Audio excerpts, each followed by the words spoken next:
আমরা সবাইকে বলে দিয়েছি, আপনারা মন খুলে আমাদের সমালোচনা করুন, আমরা সবার মতামতের প্রতি শ্রদ্ধাশীল। মিডিয়া যাতে কোনো রকম বাধা বিপত্তি ছাড়া নির্বিঘ্নে তাদের কাজ করতে পারে, সেজন্য একটা মিডিয়া কমিশন গঠন করা সরকারের সক্রিয় বিবেচনাধীন। আরও যেসব কমিশন সরকার সহ অন্য সবাইকে জবাবদিহিতার আওতায় আনতে পারে, আমরা তাদের পুনর্গঠন ও সংস্কারের উদ্যোগ নিয়েছি, যাতে তারা আরও শক্তিশালী হয়, জনকল্যাণে কাজ করে। দায়িত্ব গ্রহণের পর বিভিন্ন দেশের সরকার প্রধান টেলিফোনে এবং শুভেচ্ছা বার্তা পাঠিয়ে আমাকে অভিনন্দন জানিয়েছেন। বিভিন্ন দেশের রাষ্ট্রদূত এবং হাই কমিশনার বৃন্দ আমার সাথে সাক্ষাৎ করে দ্বিপাক্ষিক সহযোগিতা বৃদ্ধির আশ্বাস দিয়েছেন। আমার অনুরোধে সংযুক্ত আরব আমিরাতের 57 জন বাংলাদেশি যারা ফ্যাসিবাদ বিরোধী বিক্ষোভে অংশগ্রহণ করা বিভিন্ন মেয়াদে কারাদণ্ডে দণ্ডিত হয়েছিলেন, তাদের সাধারণ ক্ষমা ঘোষণা করেছেন সে দেশের সরকার। ইতিমধ্যে তাদের কয়েকজন দেশে ফিরে এসেছেন। এই ক্ষমা প্রদর্শন ছিল অতি বিরল একটি ঘটনা।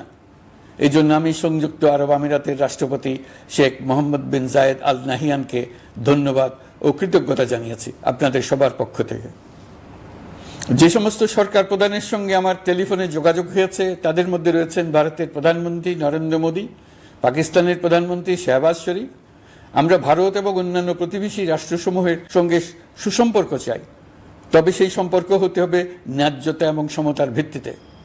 ভারতের সাথে আমরা ইতিমধ্যে বন্যা মোকাবেলায় উচ্চ পর্যায়ে দ্বিপাক্ষিক সহযোগিতার আলোচনা শুরু করেছি। দক্ষিণ এশিয়ায় আঞ্চলিক সহযোগিতা বৃদ্ধির লক্ষ্যে আমি সার্ক রাষ্ট্রগোষ্ঠী পুনর্জীবিত করার উদ্যোগ নিয়েছি। আমরা চাই আমাদের দেশ যেন একটি গণতান্ত্রিক দেশ হিসেবে বিশ্বের কাছে সম্মানের সাথে পরিচিত হয়। দেশের পরিকল্পনা যেন দেশের মানুষ কেন্দ্রিক হয়, কোনো নেতা বা দল কেন্দ্রিক না হয়। আমরা স্বৈরাচারী হাসিনা সরকারের অহেতুক কোটি কোটি টাকা ব্যয়ের প্রকল্প বাস্তবায়িত হতে দেখেছি, যেগুলো কখনোই দেশের মানুষের জন্য ছিল না, বরং এর সাথে জড়িত ছিল কুৎসিত আমিত্ব এবং বিশাল আকারের চুরি। চলমান এবং প্রস্তাবিত সকল উন্নয়ন প্রকল্পগুলোর যাচাই বাছাই করার কাজ ইতিমধ্যে আমরা শুরু করেছি।